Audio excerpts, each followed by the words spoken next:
Good morning, everybody, and welcome to Hangouts and Headlines, November 22nd, 2023. I hope everybody's having a good morning this morning. It is a Wednesday, which is a little bit unusual for us to broadcast on, but it is Thanksgiving week here in the United States, and so we're doing a Wednesday show, and there won't be a later in the week show except for the Bitcast, which, of course, is every Sunday. If you are interested in joining us for that, for good fun, good friends, good talking about video games and other things, a lot of candy corn talk of late, but hey, it's the Bitcast. Today we're doing Hangouts and Headlines, and I want to do a hangout with you first to talk about where you're calling in from, what you're looking forward to on Thanksgiving, what, if any, preconceptions you have about the story we're going to talk about today, which is with respect to generative AI, general artificial intelligence, Sam Altman, OpenAI, and the rest, which, as expected, did have a news item break overnight. So we'll be having a different ending to this video than I had planned yesterday, but I knew that going in, so it'll be a fun one today. What are you all into? What are you talking about? What are you watching? What are you having fun with? Let me know. I love hearing from all of you. Against the Tide says, Bitcast makes me laugh a lot. Yeah, I mean, there's nothing quite like people being angry about Cracker Barrel or discussing the merits of candy corn, or otherwise thinking they found themselves on a food podcast when we're supposed to be talking about video games to make you laugh. Newt says we're back to hat Hoeg. Yeah, I go on and off with the hats, but usually I will broadcast with a hat. That's the way I like to look on these videos. So there we go. Tracy G, good morning. So curious, this whole thing, and no one wants to answer why he was fired in the first place. Yep, very true. And we're going to talk a little bit about why that is. We're going to talk about a little bit with respect to the corporate governance structure of OpenAI and how a not-for-profit works differently than a profit corporation, and why some people might choose that structure, but how it actually provides perhaps less protection than we would like. Let's see. Kelly says, love the Bitcast. Great. Happy to see you there on Sundays. I love to do the Bitcast. It's a lot of fun. Stacy says, morning from Long Beach, California. Happy Thanksgiving. Happy Thanksgiving to everybody here. If I don't say it again in this video, if you're in the United States, have a wonderful Thanksgiving tomorrow. Hopefully you have fun with friends and family and have a lot to give thanks for in 2023. I know I do. So have a great holiday, everyone. Definitely. And I'll hopefully remember to say that again at the end. Papa Rick says, good morning. Good morning, Papa Rick. Diana B says, hi, everyone here in the dark Washington state. Yeah, it's got to be dark now. It's 6 a.m. over there, right? So hi, everyone in Washington. Bibby Meatball says, good morning from New York City. Good morning, New York City. This is where my daughter would say greatest city in the world because she's a big Hamilton fan. Good morning, Dragon's Angel. Hi, Carolyn. Oh, hi, Shireen. Hi, everybody. Jen K is playing Hogwarts and headed to Universal for the day tomorrow in North Carolina, and warmest holiday wishes to you and the other Hoegs. Hearts emoji, hearts emoji. Thank you, Jen K. I hope you're having a fun time playing Hogwarts Legacy. It's a great game that came out this year. Didn't get nominated for any awards, but obviously Hogwarts takes its own baggage with it when looking at folks that are voting on awards like that. Here's co-counsel also doing Hamilton when I say greatest city in the world. So there you go. That's Hoeg House. That's my life. Kelly asks, Hoeg, have you seen Ian's stream last night about the people suing Activision and Epic about having great games? I watched little bits of Ian and Kurt, I think, talking about that lawsuit.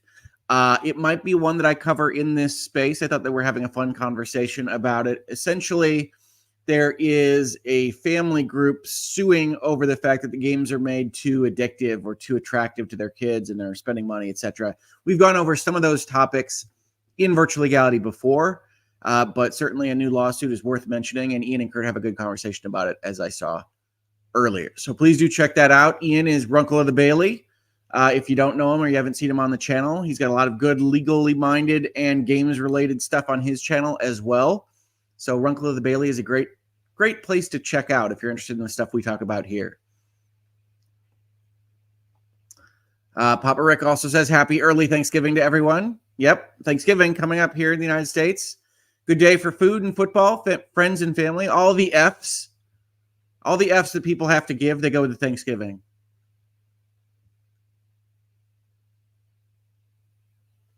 All right.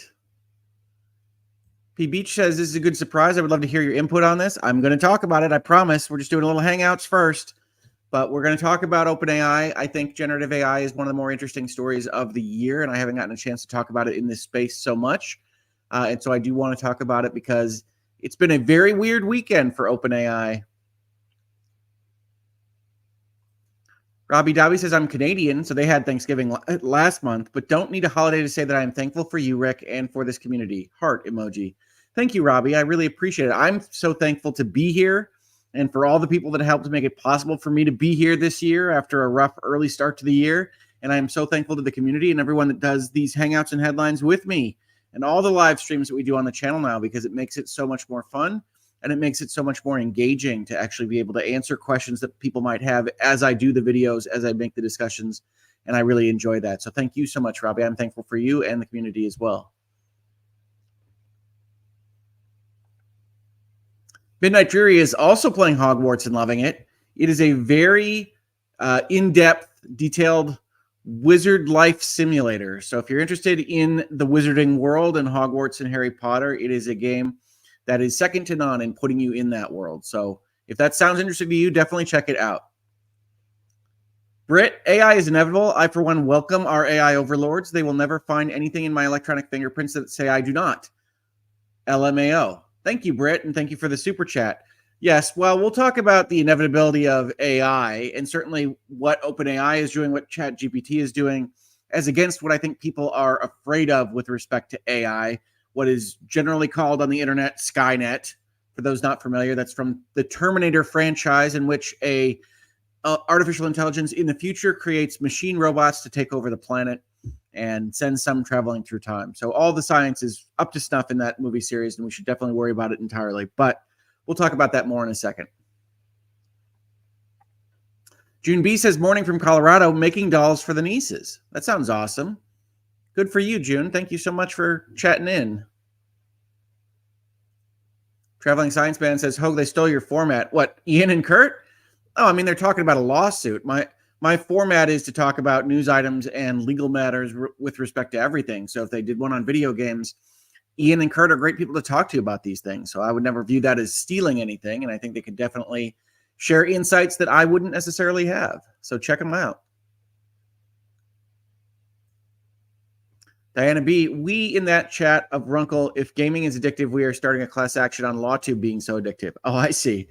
Yes. Well, I think the lawsuit itself talks about certain psychological things, Skinner boxes and whatnot, that might have more legal purchase, if you will, than just me talking and hopefully being a fun person to listen to and to chat with in the community. But I do understand your point. Video games are popular and fun.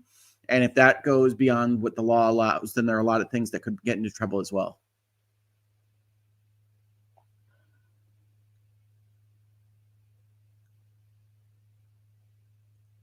The Angry Latina Lawyer says, morning from Colorado, wore my Reasonable Minds Can Differ sweater for a team meeting this week. That is fantastic. And we do have an update on the store that co-counsel is responsible for that we're going to talk about a little bit in today's video. We'll get to that in just a minute. But there's a lot of fun stuff if anybody's interested in looking at the virtual legality store that we have. We have a new animal drawn by my awesome daughter who did Gaming Dino behind me, as you can see.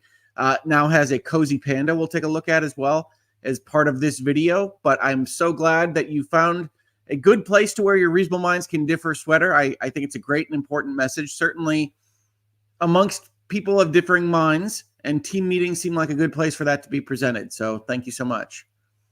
Baby Meatball says, we are definitely thankful that Hoeg is here. I certainly am. Thank you so much. I really appreciate that.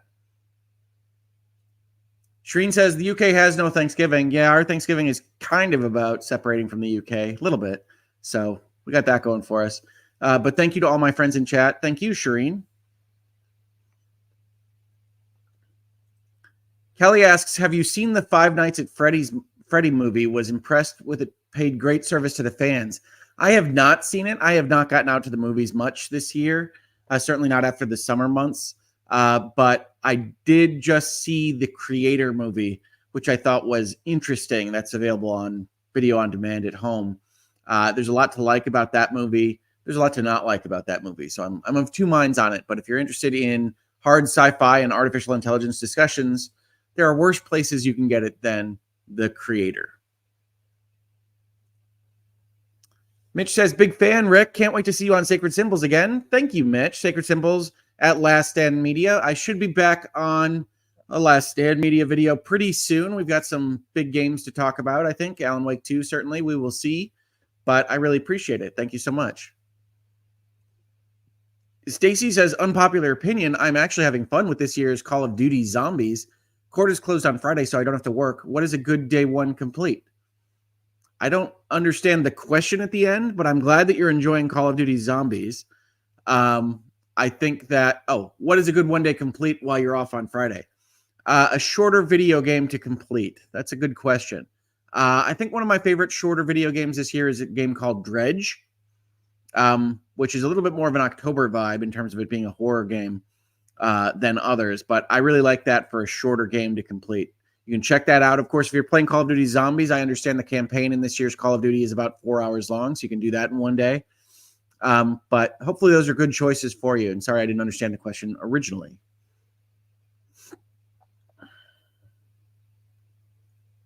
Zelda Master 702 says, I'm jumping between Starfield, Inscription, and Super Mario RPG Remake here in Minnesota. Hopefully getting fiber internet on Friday. Yeah, I hope you do. I hope you get awesome internet and that you love everything. I was just playing Starfield yesterday, as a matter of fact, jumping back into it while I play through Yakuza Like a Dragon again to get ready for the sequel to that coming out next year, and going back in time to play the original Final Fantasy VII with my daughter as we try to get enough of our knowledge base up to speed to continue playing the Final Fantasy VII Remake series. So lots of good stuff to play this year. A lot of stuff setting up for next year. And I've been popping into Super Mario RPG. I don't love Super Mario RPG as much as I love some of the Paper Marios. So I wasn't as enamored with getting it as some other people have been. But I do like all of the Mario RPG approaches where you add a little bit more character to the Mushroom Kingdom. So it's an enjoyable game. Tina Wright, good morning. Lots of sick kiddos in Arizona. I'm so sorry, Tina. So probably won't be able to hang out long, but love to check in. I love to have you check in. Thank you so much, Tina, and I hope your kids feel better. That's always a bummer when that happens, and it does happen quite a bit in the life of the youngsters. Shreen says, the panda is my favorite animal. Well, you are in luck. We're going to show you some cozy panda pictures as part of this video, probably towards the end. But my daughter made a wonderful companion to Video Gaming Dino. Britt Cormier coming in with the optimism here. Thank you for the super chat. In the grim darkness of the far future, there is only war.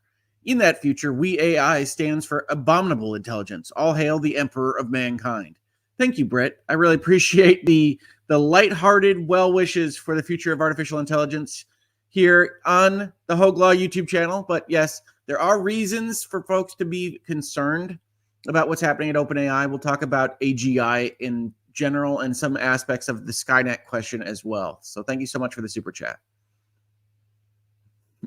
Co-counsel says Brit's just trying to get in good with the AI before they take over the world.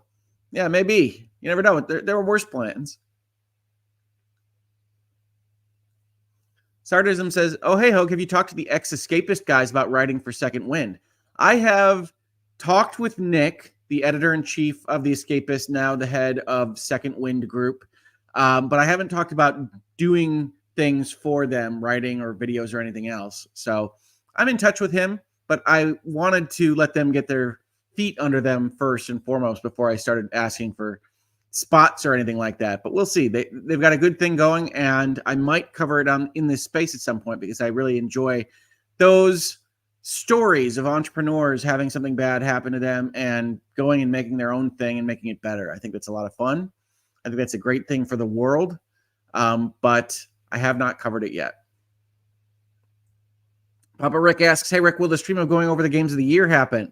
I think so. It's hard for me to predict that far into the future. I know December is so far away, right? It's November 22nd. But I'm trying to allow for a certain amount of flexibility. I think we will do that. Me and my brother, again, talk about the games of the year this year. But I don't want to commit things for him, and I'm not entirely certain when that would be. Usually we do it in the first half of December towards the teens, December 13th, 14th, 15th, that kind of thing. But I will be trying to do it, and we will see.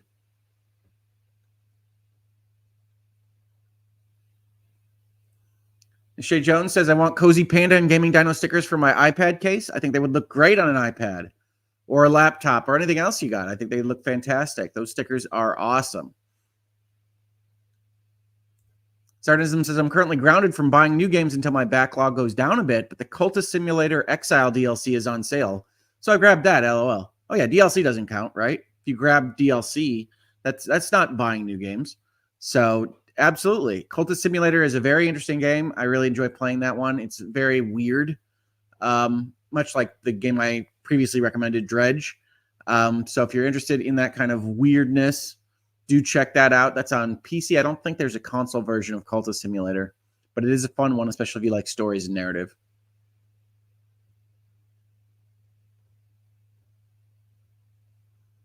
The Casual Kentucky Gamer says, I'm going to summarize the OpenAI CEO situation. The board fired the CEO without informing the board, which isn't entirely correct. The employees and investors got angry, yes, which led to rehiring the CEO. Am I right, Mr. Hoeg? I think you're close. That first part about the board not informing the board isn't correct. They certainly didn't inform their investors or management in advance. We'll talk about all of this as part of the headlines portion of our video, definitely.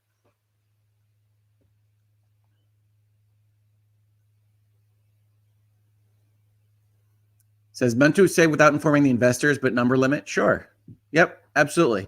Yeah, and I think that's more appropriate. They acted very quickly without telling folks that were related. Really more stakeholders than investors because they're a not-for-profit, and we'll talk about that as well. Against the Tides asks, did Rob turn you into a bot when you visited? Not to my knowledge. The question is, would you know if you were turned into a robot when you visited Rob at Law and Lumber? And if the answer is no, you wouldn't know, then I wouldn't know either. But I don't believe I've been turned into a robot.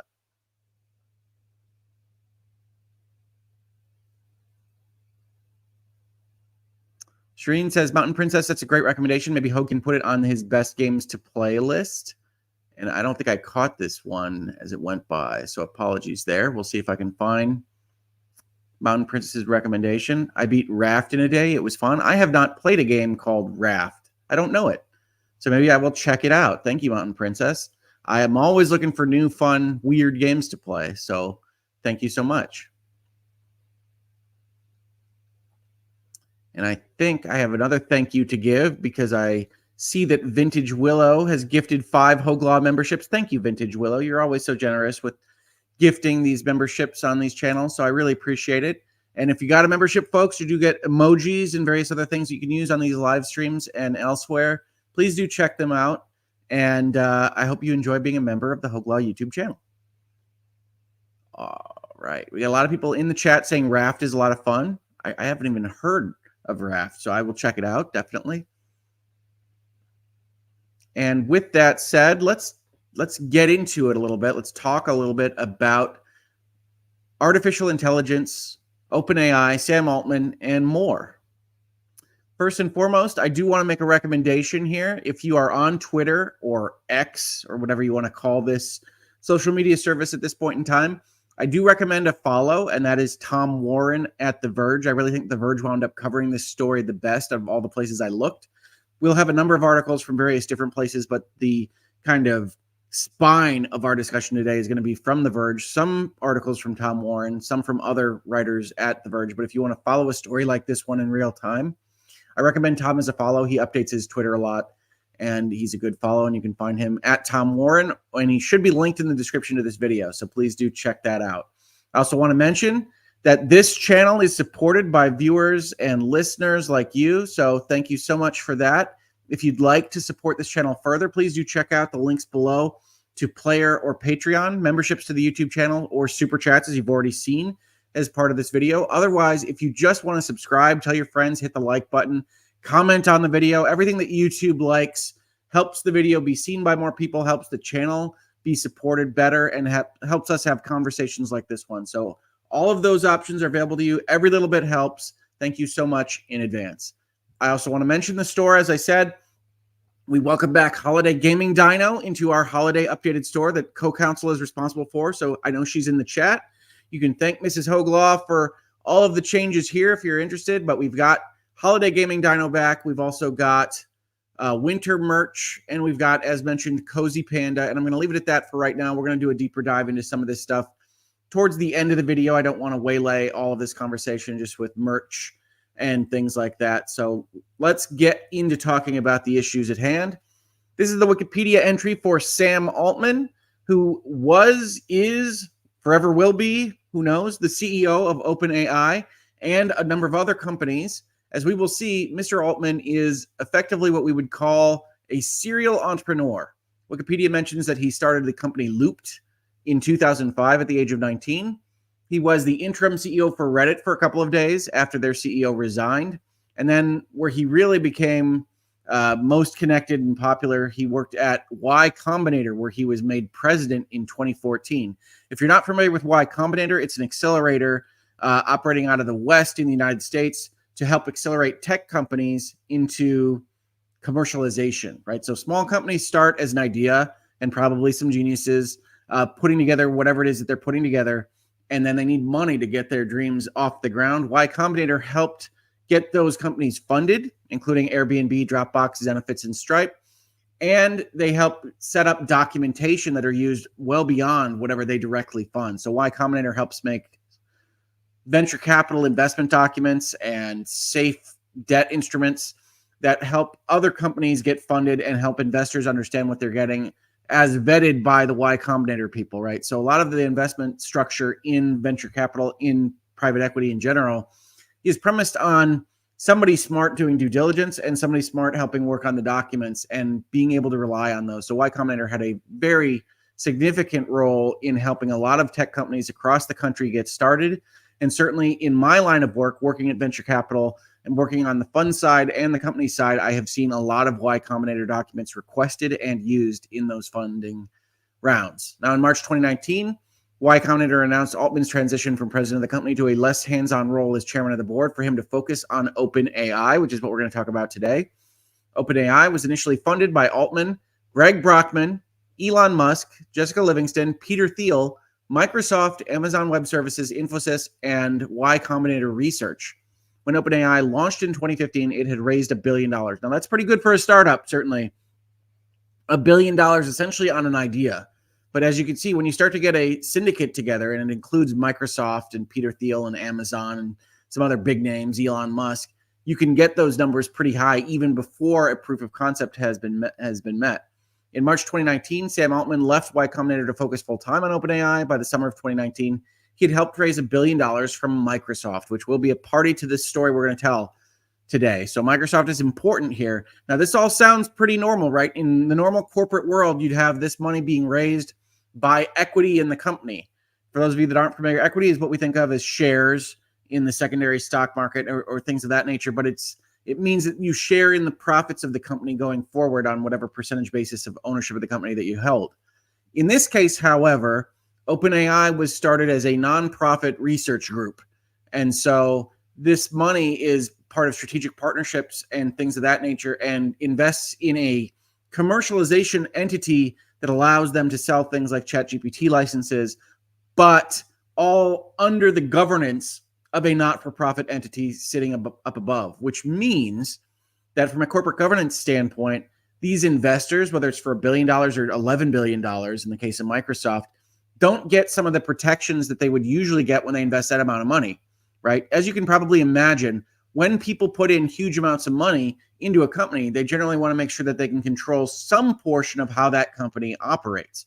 So in the venture capital world, generally what happens when you invest in a company is you get protective provisions that give you a specific series of stock and then says you can't do X, Y, or Z. You can't change the makeup of the company. Maybe you can't change management, which is, of course, pertinent to this story, without the agreement of the investor class, the Series A or the Series B or the Series C or whatever you wind up calling your stock from your investment standpoint.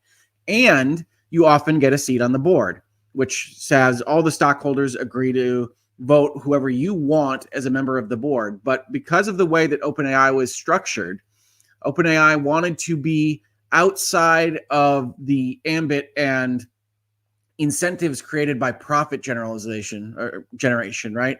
So they were worried about Skynet. They're worried about AI being used in a bad way against humanity, and they feel like the profit incentive accelerates that. And so they go into a not-for-profit format in order to advance human interests, as it were. But from a legal perspective, you eliminate the profit incentive, you eliminate damages as a concept, which means that investors aren't really investors in the way we usually think about them. And it means that those investors, Microsoft, Amazon, whomever, don't have the same legal ability to sue over problems at the company that they might otherwise have in a different structure. So if OpenAI were just making AI products and Microsoft were just investing in a commercial enterprise making AI products, then if a board were to not talk to their investors and not follow their bylaws or give them the protections they were supposed to give, or otherwise operate outside the fiduciary duties that a board holds to its stockholders, then Microsoft would have a lawsuit, a legal remedy to go pursue against OpenAI. And that is not, in fact, the case here, which raises a question about the future of artificial intelligence and whether when you've got technology or potentially dangerous technology, which I'm going to be honest with you here as I talk, I think is well away, right? I think the concept of a super artificial intelligence and Brit having to submit to Skynet or whatever it is in the future is way off in the distance. I do want scientists and folks to be concerned about what it is that they're making, obviously, but I don't think that this is a legitimate concern for tomorrow as it is. I do think that we need to look at what the structure is and either consider having more legal protections covering not-for-profits and more ability for people to get interested in how the governance works through the legal system, or we need to not have this not-for-profit structure governing these kinds of dangerous technologies. This is probably not the right way to go about it. But I'm getting ahead of myself a little bit here. You also see politics, academics, government, personal life, etc. In this Wikipedia entry. But suffice it to say, he's a serial entrepreneur. He starts a lot of companies, is known for raising money for them, and that's what you want out of your startup CEO. But as of last Friday, he was fired as CEO of OpenAI. In a sudden move, Altman is leaving after the company's board determined that he was not consistently candid in his communications, which we'll talk about in just a second. President and co-founder Greg Brockman has also quit. This is an article from The Verge. It says Sam Altman has been fired as CEO of OpenAI, the company announced on Friday. And let's talk about that and what that message was. OpenAI's communications department declined to comment beyond the blog post, which we're going to look at in just a second. Employees at OpenAI found out about the news when it was announced publicly, according to multiple sources.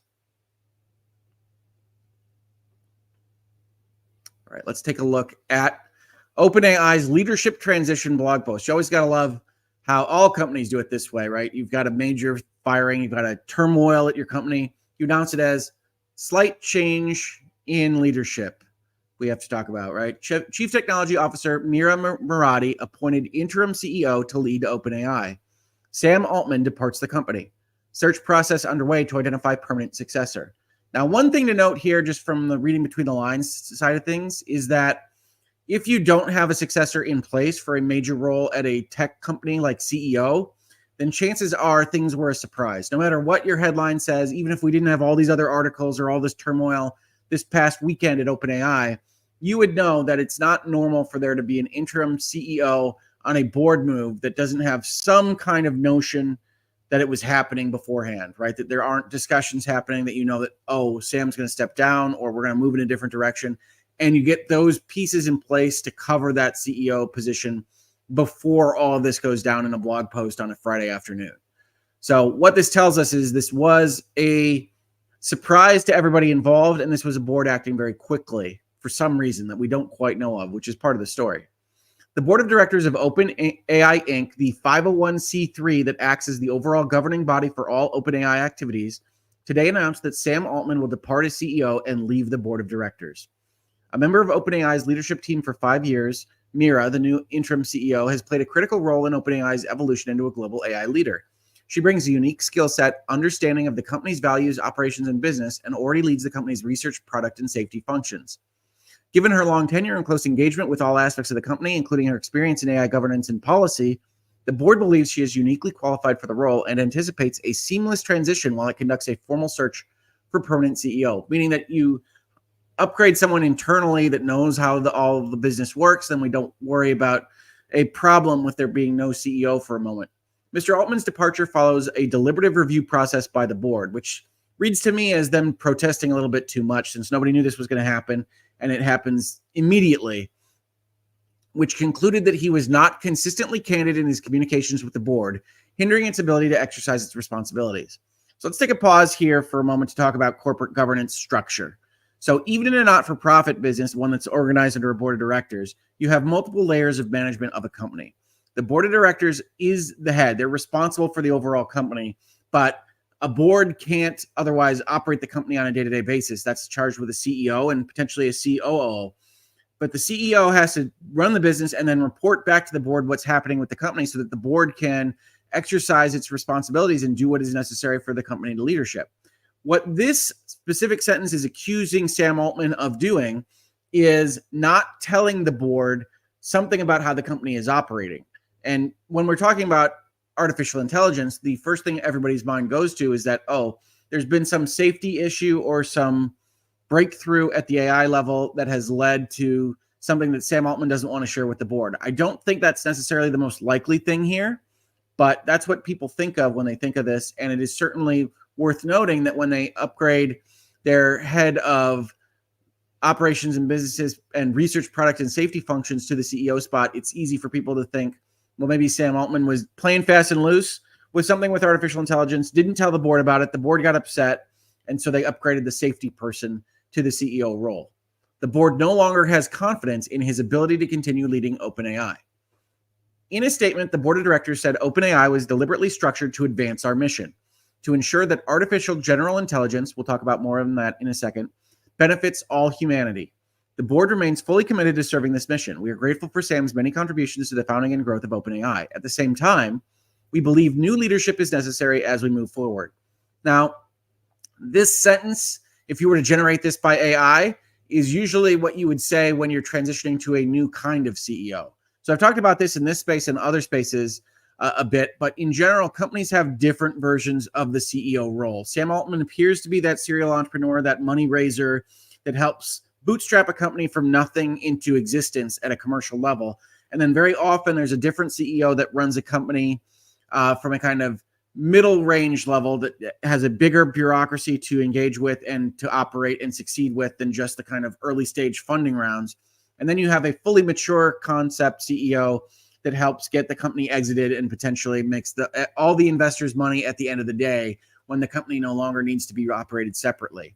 In this case, that's not what's happening here. The previous paragraph says they no longer have confidence in him, but then they put together the quote that says, we need a different kind of CEO to move forward anyway. So it's a little bit unclear. They're a little bit back and forth as to what they're saying in these paragraphs, which again, essentially reads to me as a lack of confidence in the board's decision. And certainly in hindsight, as we will see and we go over this whole story, it appears to be the case that the board was not of a single mind on this, even as it happened. OpenAI's board of directors consists of OpenAI chief scientist Ilya Sutskever. We'll talk more about him in a second. Quora CEO Adam D'Angelo, technology entrepreneur Tasha McCauley, and Georgetown Center for Security and Emerging Technologies Helen Toner. As a part of this transition, Greg Brockman will be stepping down as chairman of the board and will remain in his role at the company reporting to the CEO. No, he won't, but we'll talk about that as well. OpenAI was founded as a nonprofit in 2015, and nonprofit's an interesting term. Generally speaking, the lawyers that I know like to refer to this as not for profit more than nonprofit because, as you will know, or as you will see, not for profit companies can make profits. And in fact, a lot of them make a lot of profits. They just don't share those profits with investors or shareholders. Nobody owns equity in the company separately in the way that we would think. They invest that equity back into the company to enhance whatever it is that that company is doing. Here, the core mission of ensuring that artificial general intelligence benefits all of humanity. In 2019, OpenAI restructured to ensure that the company could raise capital in pursuit of this mission while preserving the nonprofit's missions, governance, and oversight. The majority of the board is independent, and the independent directors do not hold equity in OpenAI. While the company has experienced dramatic growth, it remains the fundamental governance responsibility of the board to advance OpenAI's mission and preserve the principles of its charter, which is another paragraph that leads people to read all of this and say, well, maybe something was happening that was not safe at OpenAI, which is first and foremost not what you want people to read into your statement that you're changing the CEO, right? You don't want folks to think that your company is hiding or came close to creating Skynet and the Terminator movie franchise and is now not talking about that in public, but instead just fires the CEO and moves on with his life. But that's what is hinted at by this language. And I don't know whether that is in fact the case, because they're not talking at all about what's happening behind the scenes. Now, if you don't know 501c3 organizations, we usually think of these as charities. To be tax exempt under Section 501c3 of the Internal Revenue Code of the United States, an organization must be organized and operated exclusively for exempt purposes, and none of its earnings may inure to any private shareholder or individual. In addition, it may not be an action organization. That is, it may not attempt to influence legislation as a substantial part of its activities, and may not participate in any campaign activity for or against political candidates. Organizations described in Section 501c3, other than testing for public safety organizations, are eligible to receive tax-deductible contributions in accordance with the Internal Revenue Code. So this is all set up to not have to be responsible for profits, right? A board is usually a fiduciary of the shareholders, which means that they have to make their decisions to the best interest of the money that the shareholders have invested in their corporation. And in a 501c3, that isn't in fact the case. The board doesn't have equity holders to be responsible for. So it makes choices based on, as you saw in the statement we just read from OpenAI, the best interests of humanity, which is not a legally recognizable standard that we can otherwise hold people's feet to the fire on, one way or the other. So this is an unusual situation as it stands, with a technology that a lot of people are afraid of or concerned with from the Skynet perspective, or just from the level of, should people be making art and are artists going to lose work for the art that AI makes, including script writing and things we saw that the Writers Guild go on strike for. We saw likenesses be at issue in the actors strike this year. So a lot of people are still dealing with what generative AI can do. And a company like this one that is responsible for some of the big breakthroughs this year in the world of artificial intelligence, going through a complete kind of turmoil, apocalypse, tempest, is not what anybody really wants to see when we're already concerned about this technology. So immediately after the firing, The Verge puts up an article that says OpenAI board is in discussions with Sam Altman to return as CEO. So if the firing is bad and makes people skittish, then the company responsible for the firing immediately saying, well, maybe we did this wrong, is maybe not the best thing to provide sanctity and security for people watching this story. The OpenAI board is in discussions with Sam Altman to return to the company as CEO, according to multiple people familiar with the matter. One of them said Altman, who was suddenly fired by the board on Friday with no notice, is ambivalent about coming back and would want significant governance changes. Yeah, and I think that's normal as well. However you might think of Sam Altman or what happened here, if a board surprisingly fired you and maybe didn't have a great reason, we don't know one way or the other, then one of the things you would want is, if I'm going to come back to that job, this can't happen again, right? There needs to be some protections for me, or else I'm not willing to go and invest my time, resources, and energy into a company that can just turn around and say, you know what, we don't like what you did for some reason, and we're just going to fire you. So I think that makes sense from Altman's perspective. If you think that Altman was a rogue actor or a wild card or something that the board should have done something about, and now he's only willing to come back if the board effectively resigns or is eliminated and the structure changed, then you look at this as a problem in the protections on artificial intelligence or any technology that's structured this way. And I can't tell you that you're wrong. A source close to Altman says the board has agreed in principle to resign and to allow Altman and Greg Brockman to return, but has since waffled, missing a key 5 p.m. Pacific time deadline by which many OpenAI staffers were set to resign. This was on Saturday.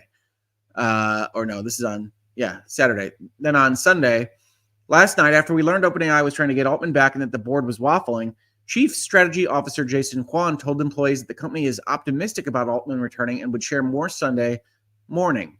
Meanwhile, a bunch of OpenAI employees took to X, formerly Twitter — love how everybody has to call it X, formerly Twitter now — to voice their support of Altman with heart emoji. Altman, holding talks with the company just a day after he was ousted, indicates that OpenAI is in a state of freefall without him. Now, this is editorializing, as we talk about in Hangouts and Headlines, but I think that's right. You don't have this immediate kind of pushback. Hours after he was axed, Greg Brockman, OpenAI's president and former board chair, resigned, and the two have been talking to friends and investors about starting another company. OpenAI's largest investor, Microsoft, said in a statement shortly after Altman's firing that the company remains committed to its partnership with the AI firm. However, OpenAI's investors weren't given advance warning or opportunity to weigh in on the board's decision to remove Altman. As the force of the company and the most prominent voice in AI, his removal throws the future of OpenAI into uncertainty at a time when rivals are racing to catch up with the unprecedented rise of Chat GPT. So from a business perspective, you don't want this to happen because you have the first mover advantage at OpenAI. Chat GPT was what kind of took the world by storm with what generative AI can do on a language basis. And yet, if you go and kill your CEO in the way that the board did here, everybody else is going to be able to catch up very quickly, which is one of the reasons why Microsoft was so responsive and so public in its response to this particular set of events. Now, Microsoft, which has invested all this money in the OpenAI product line, is not in a position that it would traditionally be in, right? As I mentioned earlier in the video, usually when a big company is a strategic partner and they invest this amount of money in a company, they would go and get protections of some kind built into the bylaws or even the certificate of incorporation, the governance documents of the company they're investing in, that protects them either with a seat on the board or with the ability to prevent the company from doing things that they don't want to have done without their overall approval of the investor class in a company. Microsoft can't get that because of the structure. And so Microsoft not only had to face this situation and be asked about it publicly in places like The Verge, they also probably had to answer to their own skittish investors about, okay, what are you doing with billions of dollars if you can't otherwise protect it, right? You have an investment in this company that may be worth nothing if they just kill their CEO and their president leaves and a bunch of employees leave all at once.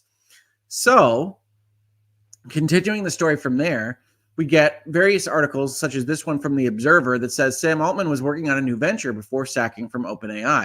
And this is the kind of story that could lead to why Sam Altman was fired, which is to say he's got a history of serial entrepreneurship, of going from one company to the next.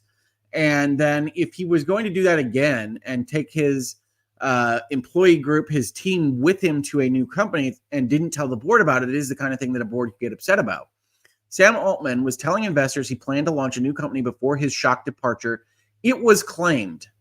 Now, I do have to point out when we look at articles like this, if anonymous sourcing is bad and we have to take it with a grain of salt, not sourcing it at all, using a completely passive voice, it was claimed, is maybe even worse than that, right? So I don't know how seriously to take this article, but I did want to mention it to y'all so that we have a good picture of what's happening in the background.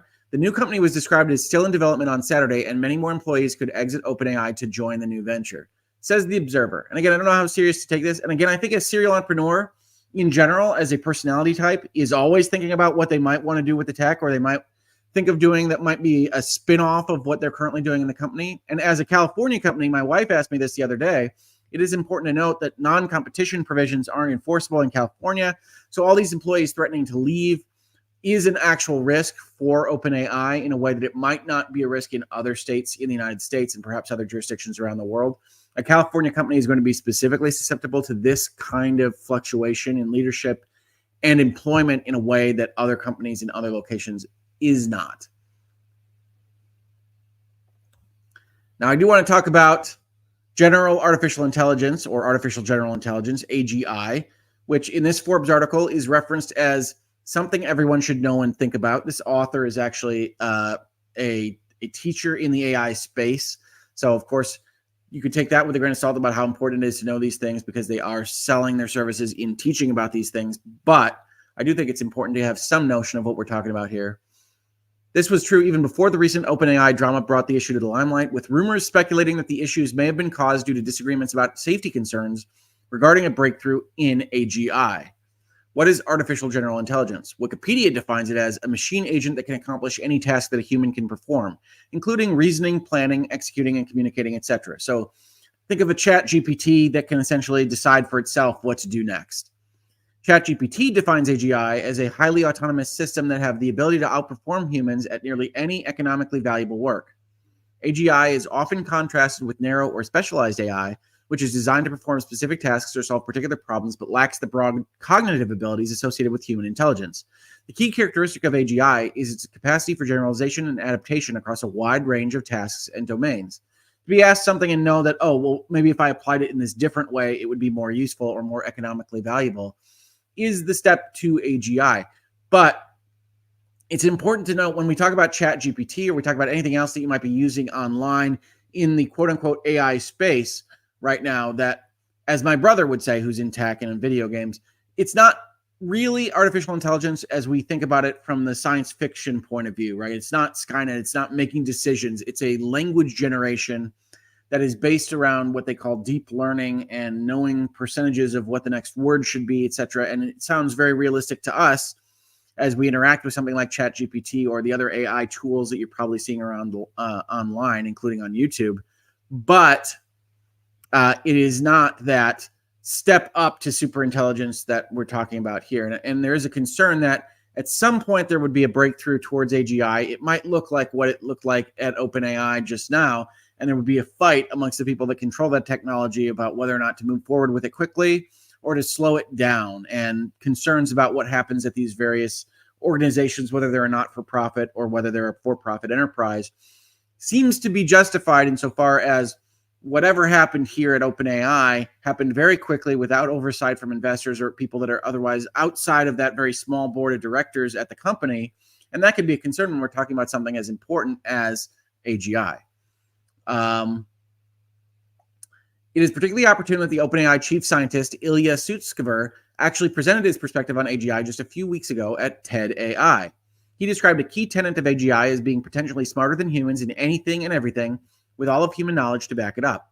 He also described AGI as having the ability to teach itself, thereby creating new, even potentially smarter AGIs. And this is where you get into the kind of existential threat fear, right? That if you get to an AI that's smart enough to build other AIs, then it could fly past humanity's understanding and intellect in a fraction of a second, really, right? When you're talking about billions of functions that can happen in a very short period of time. And that's what I think gets people nervous, certainly on an existential basis.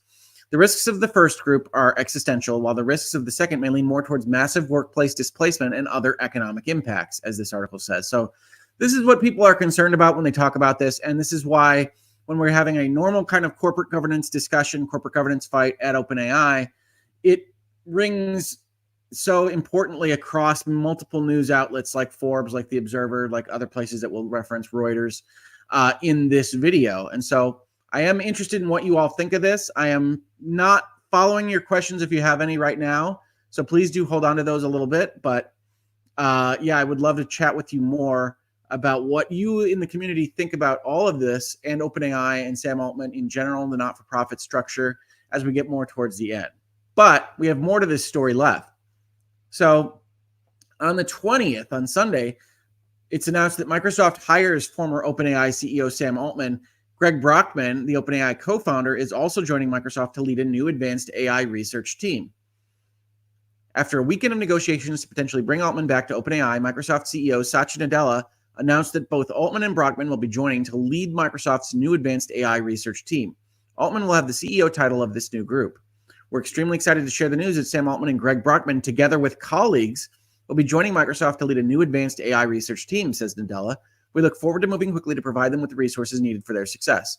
So from those watching from afar, Microsoft's invested in the OpenAI product line. OpenAI cuts off the management that they trust without informing them or otherwise incorporating them into the loop.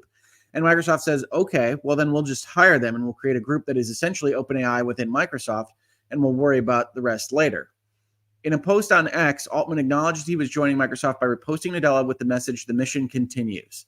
Nadella responded by providing some hints at how he sees Altman's new CEO role at Microsoft.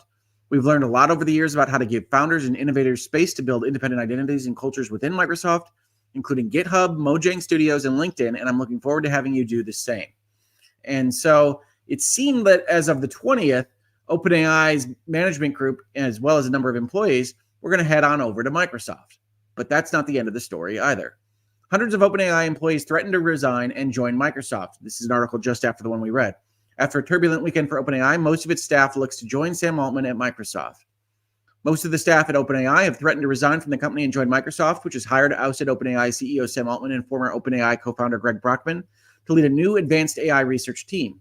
In a letter to OpenAI's board that was reported on this morning by Wired and journalist Kara Swisher, more than 500 current OpenAI staffers say that Microsoft has assured that there are positions for all OpenAI employees at this new subsidiary should we choose to join. So Microsoft was essentially going to acquire OpenAI for free and without regulatory oversight, because it's not an actual acquisition. It's just hiring all the employees. The letter says the OpenAI employees will leave if the board does not reinstate Altman and Brockman and then resign. But seeing as the board has already made its choice, deciding to remain in place and naming a new CEO, while Altman and Brockman head to Microsoft, it seems that Microsoft may have just found Altman's first several hundred employees.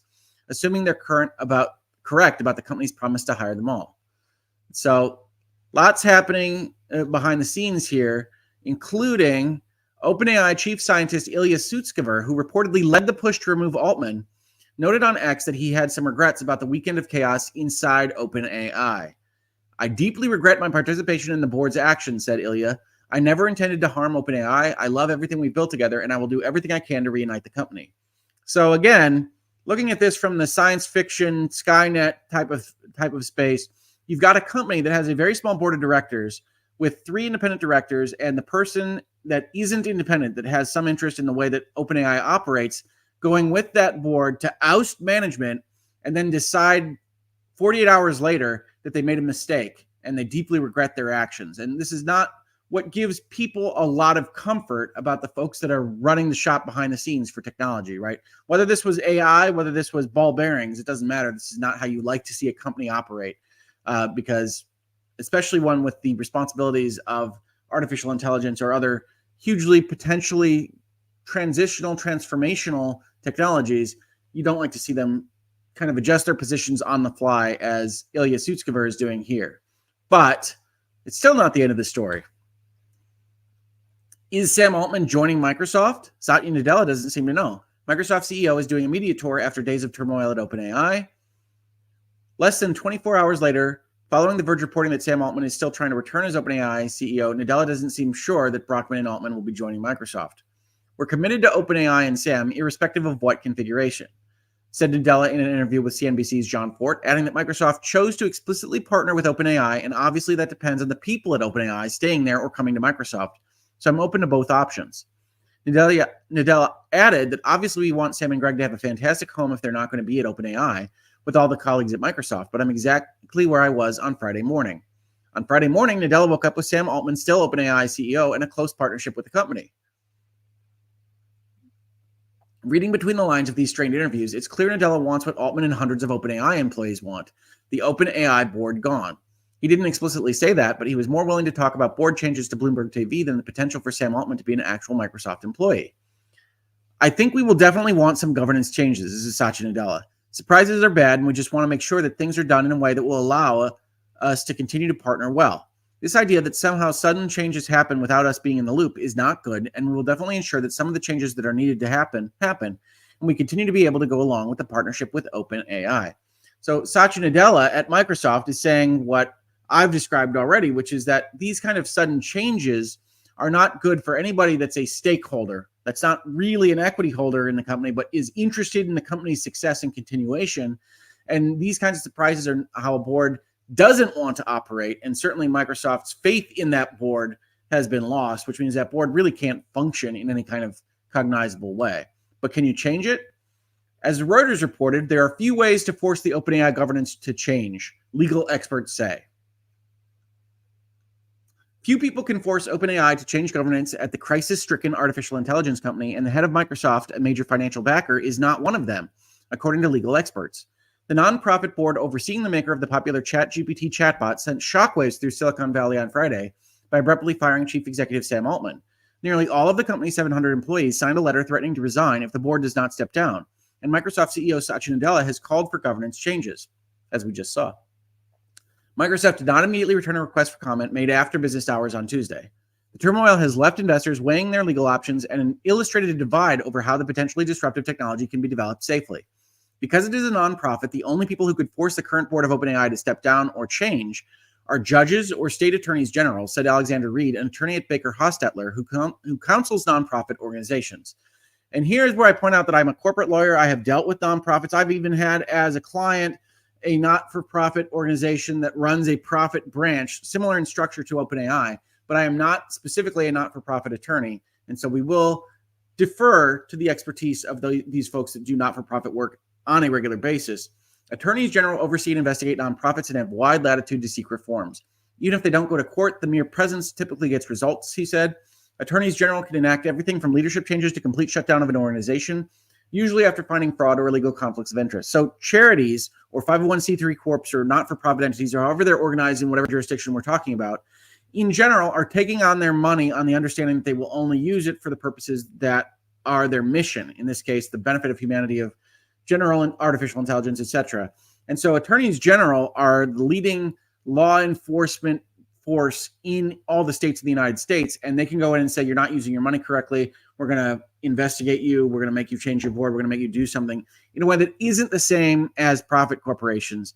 So this is one of the reasons why OpenAI might have structured the way it chose to structure, is that it has a little bit more oversight on a state politics basis, but it doesn't have the same ability to have lawsuits, and there isn't the same kind of damages concept that an attorney general would use that a Microsoft would use. And so you have these different kind of protections that maybe aren't as effective as profit corporations, just because the law isn't as structured around protecting and making changes at the governance level. Hershey Company is one example. The trust that controls the candy maker agreed in 2016 to replace certain board members after the Pennsylvania Attorney General challenged the trust's spending. Daryl Jones, a law professor at Florida A&M University, said the U.S. Internal Revenue Service is another source of accountability. There is a whole boatload of scholarship noting that nonprofit enforcement is severely lacking, but for the most part, nonprofits are pretty good at self-policing, if only to avoid scandal that would impact donations, he said. OpenAI's for-profit arm was under the full control of a nonprofit, an arrangement meant to insulate decisions about a potentially powerful technology from being driven by corporate greed. Because of that, investors who have collectively plowed billions of dollars into the startup face hurdles to suing the board over Altman's firing, though sources have told Reuters some are considering legal action. That's right, you don't have to have a good case to bring a case, folks. And so, in general, if you're Microsoft or Amazon or someone else that's really upset about this happening without you being in the loop at all, then you can sue over fiduciary duties and you can sue over things within the bylaws of the company. You might not have a high likelihood of success, but it might at least give you a seat at the table for people thinking about what they're going to do in the future. Under OpenAI's bylaws, only directors can remove or elect new board members. The arrangement, known as a self-perpetuating board, is very common in the nonprofit world, said Reed, and I can vouch for that. There are currently 4 people on the board, 3 independent directors and OpenAI chief scientist Ilya Sutskever. The latter worked with the other board members to remove Altman and former president Greg Brockman, but has since said he deeply regrets the action. Outside of the government enforcers, Sutskever may now be the only person in a position to formally challenge the board's decision. Board members can sue other board members, either directly or on behalf of the organization, for failing to exercise their duties, said Reed. But typically, such court battles are fought only when there is suspected malfeasance connected with spending or compensation, he said, generally board members stealing money. In fights over organizational direction or control, the more common play is for the organization to split. You just form another nonprofit that operates slightly differently, he said. OpenAI has already survived one such break. The co-founders of Anthropic, who were also executives at OpenAI until 2020, had broken from their employer over disagreements regarding how to ensure AI's safe development and governance. Whether OpenAI survives the rift between its board and employees will likely be determined in the next few days. In fact, it's been determined already, or so it seems. Now, I said yesterday when we were talking about this video on Twitter, or X, tomorrow at 9 a.m., join us to discuss a corporate governance fight happening so fast it might be entirely different by the time we go live. See you there. And I put up this headline, Turmoil at OpenAI after firing Sam Altman, what's next for the creators of Chat GPT? And this headline doesn't even exist on The Verge anymore. That's how fast this is all happening right now. But as of this morning, last edited at 1:03 a.m. Eastern time, OpenAI said on Twitter, we have reached an agreement in principle for Sam Altman to return to OpenAI as CEO with a new initial board of Brett Taylor as chair, Larry Summers, and Adam D'Angelo. Adam D'Angelo being the one that had already been on the board. We are collaborating to figure out the details. Thank you so much for your patience through this. So as of 5 days later, regardless of what they said in their statement, where they just don't have confidence that Sam can run the company any longer, the new board in the company overall is agreeing that they can have Sam and Greg Brockman as their leadership, and they're going to do so with a new board which has only one apparent member following on from the old. So that's as it stands today. Sam Altman is back. The Verge reports Sam Altman to return as CEO of OpenAI after an attempted coup by OpenAI's board that lasted 5 days. Altman is returning alongside co-founder Greg Brockman. Now, I object to this subheadline as an attempted coup because, as we mentioned, the board is the head of the company, right? The CEO, although they are the ones that most people associate with the operating of a company, like Satya Nadella at Microsoft, is not the owner, is not the head of the company itself. The board of directors is the highest level, and they are the ones that hire management. And if they fire management, that's just the board exercising its rights under a corporate governance structure. So I would hesitate to ever call the board firing a CEO a coup, but that's how The Verge describes it here. Sam Altman will return as CEO of OpenAI, overcoming an attempted boardroom coup that sent the company into chaos over the past several days. Former President Greg Brockman, who quit in protest of Altman's firing, will return as well. The company said in a statement late Tuesday that it has an agreement in principle for Altman to return, alongside a new board composed of Brett Taylor, Larry Summers, and Adam D'Angelo. D'Angelo is a holdover from the previous board that initially fired Altman on Friday. He remains on this new board to give the previous board some representation, we're told. People familiar with the negotiations say that the main job of this small initial board is to vet and appoint an expanded board of up to 9 people that will reset the governance of OpenAI. So again, all of this is happening in real time, right? Ordinarily, you wouldn't have a board switch like this without knowing who the new board members are and they've agreed to take on that role. In this case, we've got the employees threatening to leave. We've got everything falling apart at OpenAI. And so the board says we have to step down. We don't have the faith of the folks that have invested in the profit arm. We don't have the faith of our employees. We've lost all of that. We've got Ilya Sutskever going on Twitter and saying, I don't agree with the action that we took as a board the other day. And so they agree that they have to leave. They don't have enough people to actually operate a newly independent board. So they create a small board with Adam D'Angelo from the old board, Larry Summers and Brett Taylor. And their first job is going to be to go find 6 other board members that are going to be willing to do this. Microsoft, which is committed to investing billions into the company, wants to have a seat on that expanded board, as does Altman himself. And it is normal for a CEO to also be on the board of directors of a company that they manage. We're told that both sides have agreed to an investigation into this whole saga. That investigation will presumably be done by an outside independent law firm. Maybe. You never know. Based on our conversations with people involved, the very human power struggle at the center of all this seems not yet completely over. Then you've got tweets that The Verge uses to illustrate that. And yes, it does seem to be a human power struggle at OpenAI, which again, I don't know if that's more or less frightening to all of you than, oh, there's been some kind of breakthrough towards AGI and they can't agree with how safely to use it, or whether it's just petty human power interests slash corporate interests in other endeavors that the board might be involved in and mistakes by folks like Sutskever that led to this. Whether or not you feel more or less good about that situation over the other is really a question of how you feel about people in power in general, I think. OpenAI has the potential to be one of the most consequential companies in the history of computing, Thrive partner Kelly Sims said in a statement shared with The Verge. Sam and Greg possess a profound commitment to the company's integrity and an unmatched ability to inspire and lead. We couldn't be more excited for them to come back to the company they founded and help build into what it is today. Helen Toner, who was a key board member in the initial move to oust Altman, simply said, and now we all get some sleep. OpenAI's nonprofit board seemed resolute in its initial decision to remove Altman, shuffling through 2 CEOs in 3 days to avoid reinstating him. Yes, I did skip that over this period of time that we've covered these articles. I believe it's Elliot Shearer, the old CEO of Twitch, agreed to be CEO of OpenAI for a couple of days and then threatened to leave when the board refused to tell him why they had gotten rid of Sam Altman, and then led to this today of Sam Altman being back. So it's a convoluted, controversial story. I think part of it is a function of operating in California without non-competition for the employees and the power that they get. And part of it is a, I think, misguided notion, and that's me editorializing, about what protections a not-for-profit structure gives to things that are potentially dangerous technologies like artificial intelligence. And I do think either the law needs to change or we need to reconsider what structure we use for these things in order to have more people involved in protecting against what can easily be a rogue board, right? In this particular case, the board could have acted out of nothingness, out of concern about Skynet, or out of jealousy towards Sam Altman, or anything in between. And you don't have the proper protections. Now, a counterpoint might be to say, Rick, well, it all wound up in the same place.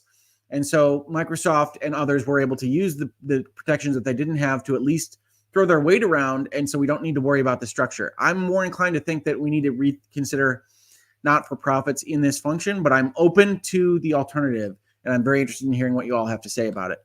As mentioned, the article at The Verge that we used as the headline image for this video doesn't exist anymore. It is now that Sam Altman's coming back, what's next for the creators of Chat GPT. And it basically covers what we've talked about in this video without a lot more in terms of analysis, because it's just happening right now.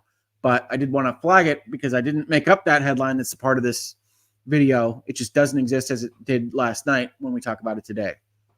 Now, before we get into the second part of the Hangouts today, where I do want to hear from all of you about how you feel about this story, how you feel about artificial intelligence in general, I do want to mention again that this is supported by viewers and listeners like you. So please do check out the links below, or memberships or super chats, and or subscribe and just tell your friends that we're here. And I also wanted to fulfill the promise that I made earlier to talk about what's in our shop that we just updated this last week, including themes like holidays, where we've got Holiday Gaming Dino in a cute little hat and with a cute little sweater and with different colored scales on his back. I don't know how he does that, just for Christmas, I guess. We've got mugs, we've got hats, we've got long sleeve tees, we've got all sorts of good stuff in the shop if you're interested in any of that.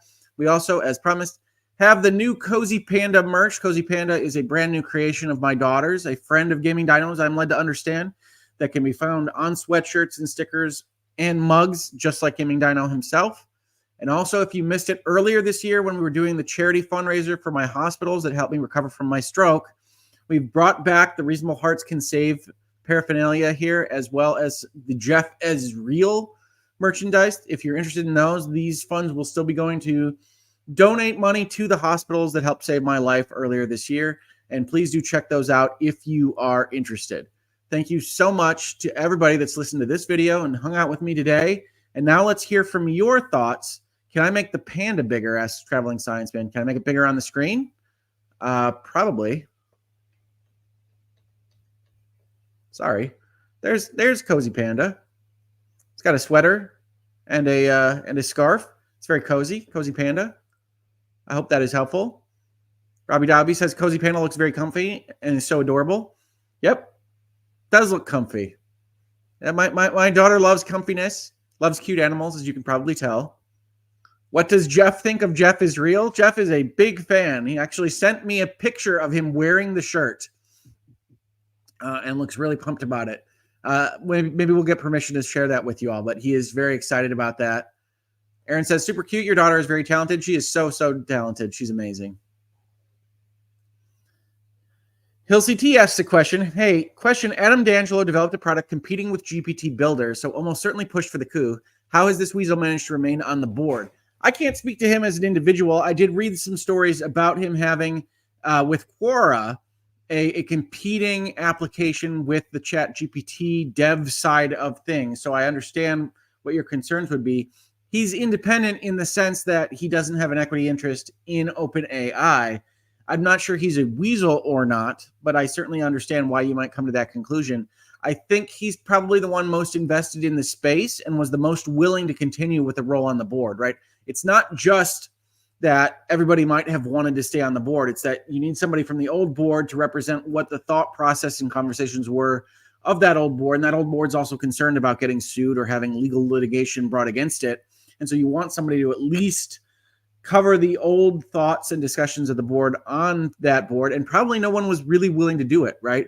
We saw that tweet from one of the old board members that said it last week in sleep. They've been working all weekend to get done what has happened over the last 5 days. And this is one of the reasons why you don't see super dramatic succession style board meetings that you see on HBO shows, right? Is that all the stuff that happens legally and in the press and in the public afterwards is a lot more impactful than those shows might suggest. And it's not all done in a vacuum. And I suspect that most of the board was ready to be done with it. And Mr. D'Angelo was either willing to continue or didn't want to be done with it. And so I'm not sure that's weaselly, but it is potentially self-interested. And that's certainly something that future stakeholders in OpenAI might want to take a look at. That's part of why I think the board is going to be 9 people in the future, right? Is that you don't have one person, even if they have an interest in the space. And in general, it's one of the conversations you always have with a tech startup, is that you want board members that know the space because that's where you get the value from the board. But you also don't want them to be so invested in the space that they have other interests that are competing with the company that they're a board member of. And fiduciary duty protects against that from a stockholder perspective. It doesn't protect against it as well in that non-for-profit structure. So thank you for the question. I really appreciate it. There's also a Cozy Panda mug. There is. It's just off to the side here. I don't think I can grab it.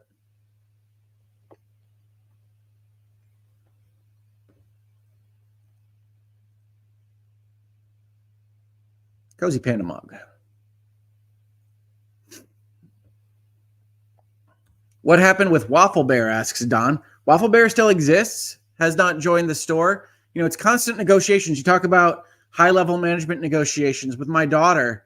She is a very good curator of her works and what she wants to share on the store or otherwise. And Cozy Panda was what she wanted up on the store right now, and that's what we put up to be Gaming Dino's friend. Hoeg, what about other not-for-profit forms? Sure, different jurisdictions have different trusts and various ways that you can have not-for-profits and have different structures.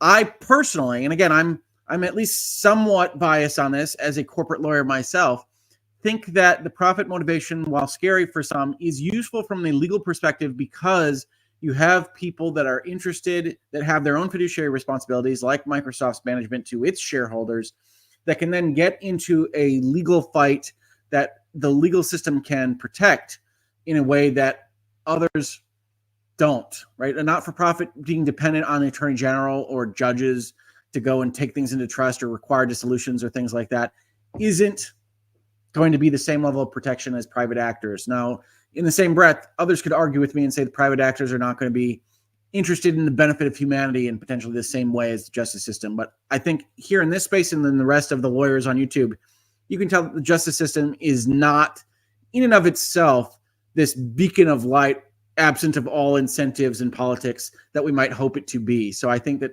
trusting attorneys general in politics and things like that to protect in that non-for-profit form, which they would have to without profit incentives and profit protections from the legal system, is probably not the best way to go about it.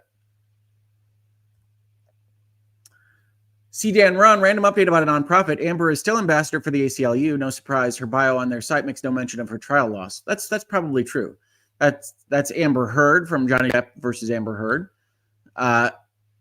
Ardo asks, is that scarf made of bamboo and silk? I want one. It looks so good on the panda.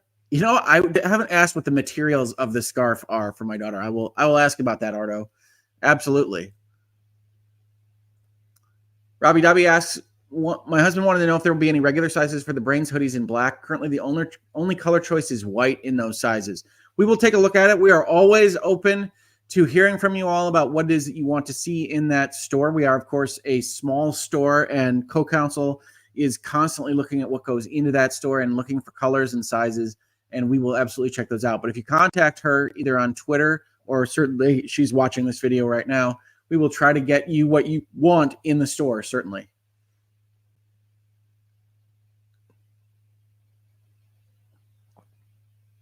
Loretta says, kind of late, but glad to see you all. Happy Thanksgiving. Happy Thanksgiving to everybody in chat, watching this on replay. Maybe happy Thanksgiving yesterday. Maybe you're already watching the Michigan Wolverines beat the Ohio State Buckeyes. I appreciate that. I look forward to that future on Saturday. If you're doing that, happy Thanksgiving to you. If it's going the other direction, I'm very sorry, and it's not my fault.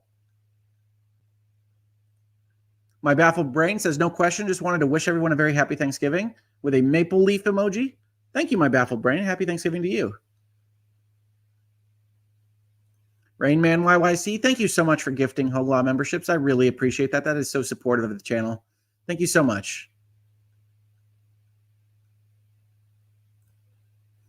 Draxon Bookmite, hey Hoeg, do you know anything about the Attorney General contacting the OpenAI board? I still wonder if that helped make the deal happen. I don't know anything about specifics there, but it is the kind of thing that can help drive a deal like this. As you saw in the Reuters article, attorneys general have very broad authority to just say, this isn't the way that this should be handled at your company, and we can take away your not-for-profit status. We can require you to dissolve, change in some other way. And because of that power, they can lean on a board to do these kinds of things. I don't know, because immediately after Sam Altman's firing, reports started coming out that the board was looking to bring him back. So I can't tell you whether or not that had any effect, but it is a possibility. Nishay Jones says, I'm not a big fan of AI, especially in creative tools. Coughs, Adobe, coughs, sure. I understand that, and I think there are reasonable discussions to be had around the internet and around the world about what creative AI should do, what it should look like.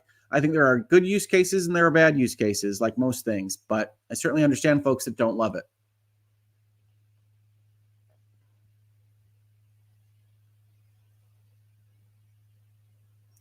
Mrs. Hoeglaw is in the chat talking with folks about questions and concerns about the stores, so please do ping her if you're interested in anything specific about the store. I like Newt saying Cozy Panda is certainly so cute. We do love Cozy Panda in the house. Gaming Dino, Cozy Panda. It's quite a family of animals we're going to have at the end of things, I think. LCT, did I miss the Halloween product of reasonable brains in jars? Disagreeing. We didn't have a Halloween product of brains in jars. We thought that was perhaps a little bit not what we wanted to go, given this year's events in particular, but I do thank you for the idea.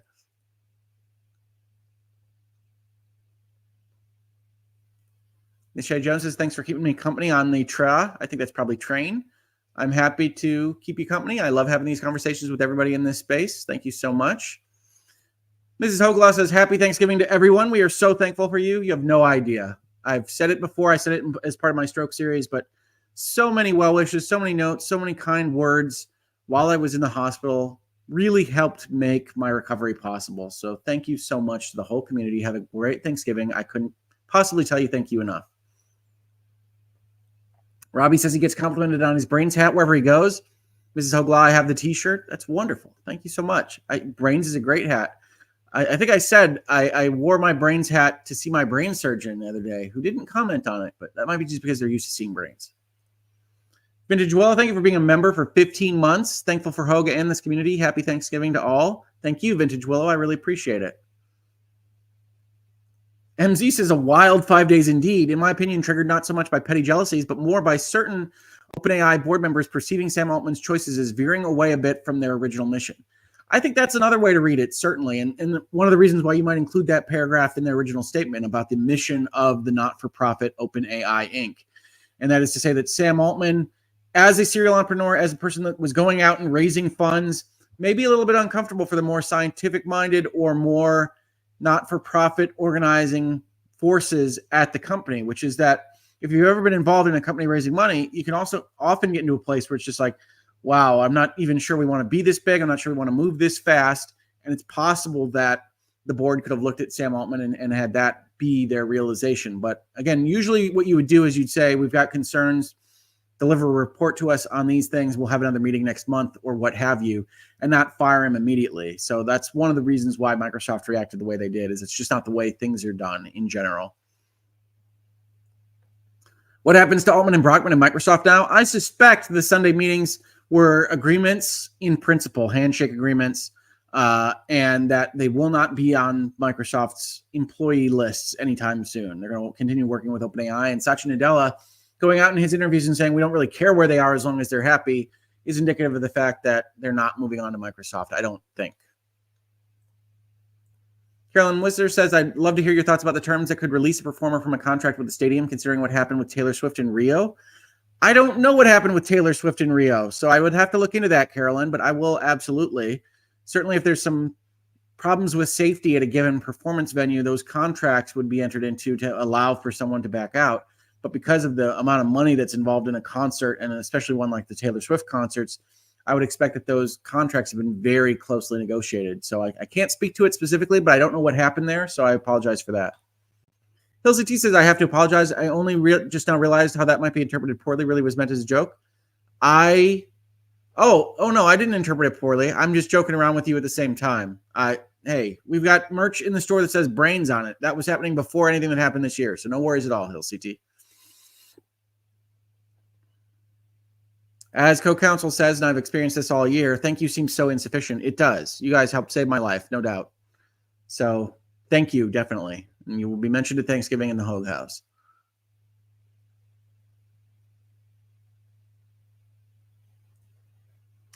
Judy, you got this. Hoeg, can you talk about the wisdom and pitfalls of having a married couple on the board of not-for-profits? I mean, this is the same as kind of founder-led companies, which is to say there are the pitfalls of having a personal relationship in any kind of professional capacity where you have some obligations that exist outside that personal relationship, whether that's at a profit company where you've got shareholder motivations, you've got fiduciary duties to those shareholders, or at a non-for-profit where you still have to abide by the mission of the group, the bylaws, whatever rules the bylaws say for how you are to operate, and that conflicting with how your married spouse might otherwise treat the same kind of situation brought before them is a problem, right? I always caution clients about having personal relationships in governance levels of the companies that they're operating.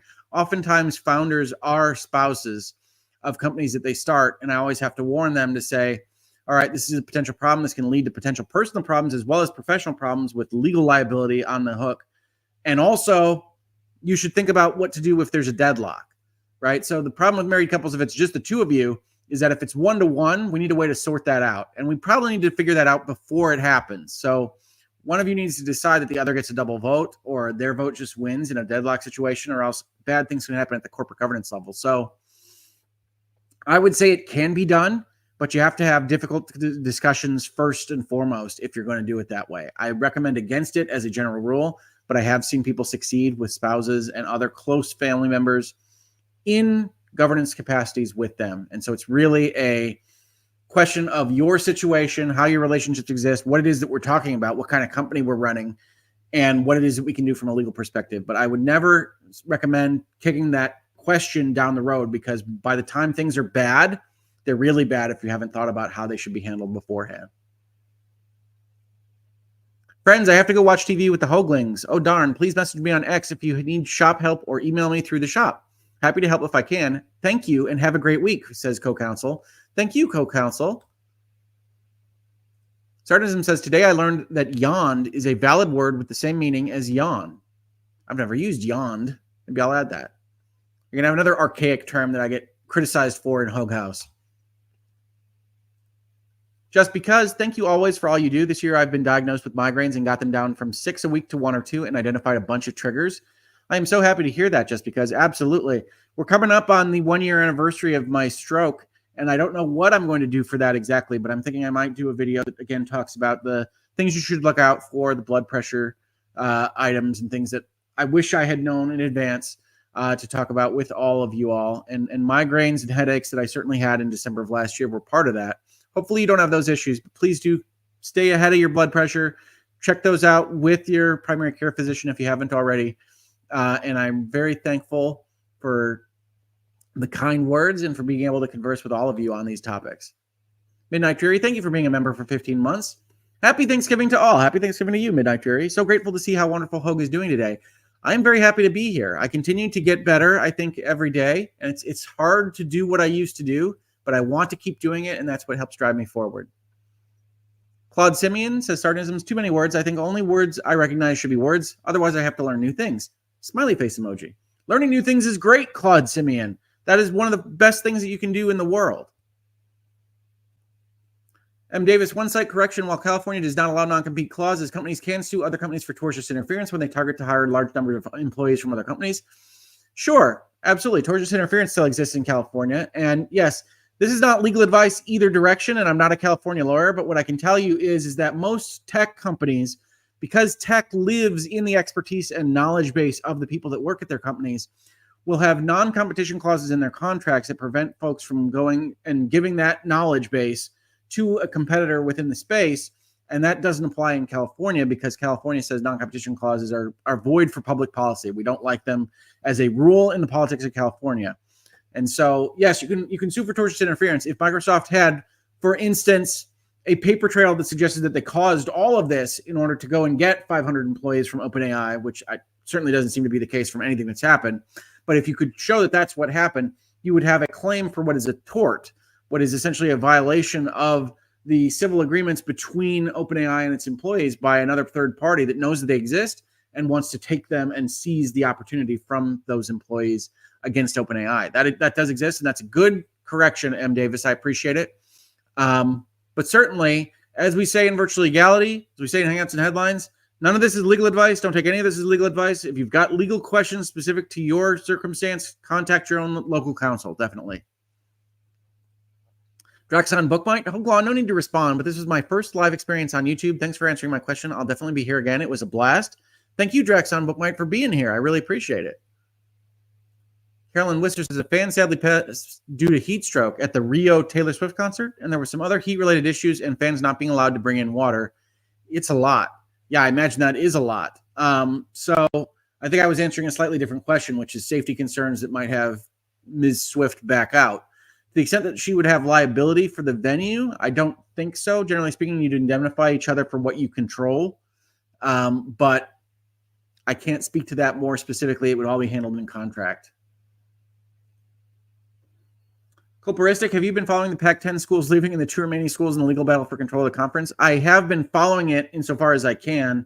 The only things that I know right now is that the two schools are in control of the conference as it stands, but I think that decision was stayed by one of the state Supreme Courts. So I watch it from afar. I don't know enough about the specifics of the bylaws of the Pac-10.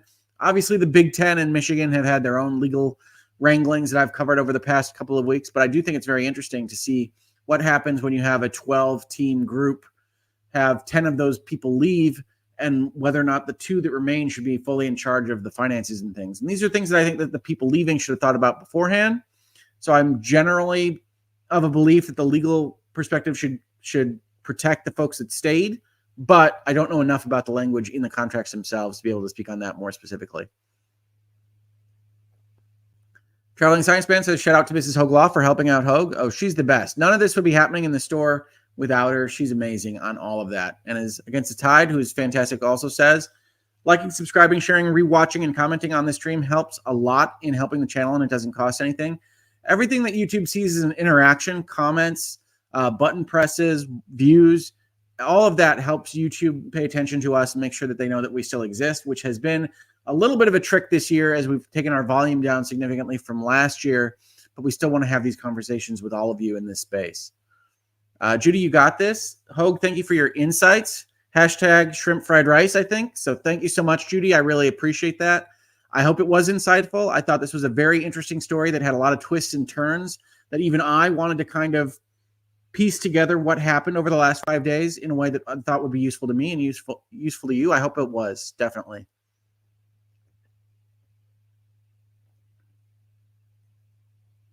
Hey, Hedinger, some of us love the archaic verbiage. Yeah, I tend to. I have a lot of archaic language that my wife calls out when I'm at home. Cheryl C., thank you for being a member for 10 months. Happy Thanksgiving to you as well. I'm very thankful for you, and I'm thankful for you being a member. Thank you so much. Jen K., thank you. Thankful that you are here. I'm thankful you are here, Jen K.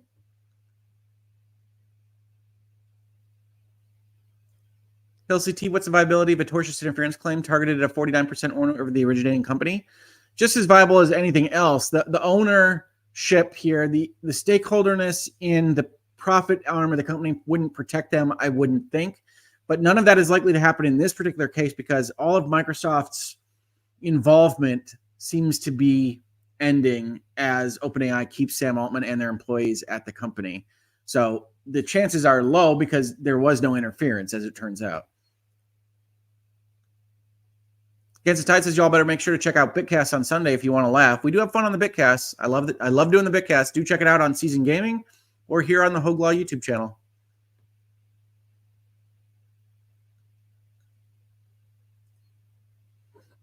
As Quilter says, thankful for Team Hoeg. I am so thankful for all of you. I really, really appreciate all of you, especially this year, but all year. I'm so thankful for folks coming on here. We've got more than 250 people watching right now, hanging out with us, talking about things like AI and the Pac-10/Pac-12. It's a mess. I'm in Oregon, so yeah. Marissa says, I still watch Lawyers and Dragons sometimes. Yeah, I love Lawyers and Dragons. Makes me laugh all the time. Love hanging out with my friends playing games. Sardism says, hey, I found a clue in the New York Times crossword. It might be buried. It's because of you. I could answer LEDE, lead. Yes, I think some of you may have heard this story, but when you're in cognitive tests after a stroke, you often have to name things with letters that people say forth and otherwise unscramble things. And I said lead, LEDE. And both my wife and my therapist were like, I think you spelled it wrong. I'm like, no. Like the starting point of a news article. And they looked it up on me in the room. It was very sad, but it was also great. Newt, hashtag Team Hoeg totally rocks. They sure do. They are the best. I do not feel worthy of it being the name of the team, but I am so thankful for all of you. Vintage Willow says, speaking of Bitcast, I just got my first VR set and have been rocking out Beat Saber. Did you know that Beat Saber was assigned to me in occupational therapy in order to test my arm versatility and to keep it growing strong? So definitely keep playing Beat Saber. Recommended by official therapists of Team Hoeg. And VR, virtual reality, is one of my favorite things. It's one of the reasons why this is called virtual legality, is because I am deeply interested in the future of virtual reality. So I hope you are loving it, Vintage Willow. Thank you so much. And I think we're going to leave on this one. Kelly says, hope you enjoy all your celebrations. Love to you, Mrs. Hoeg and the Hoaglings. They are fantastic. Have a wonderful Thanksgiving, everybody. I am so thankful for all of you. And thank you so much for being here for this video. I will see you on the next Hangouts and Headlines, Virtual Legality, or whatever else we put up on the channel. Really appreciate it, and I will see you soon.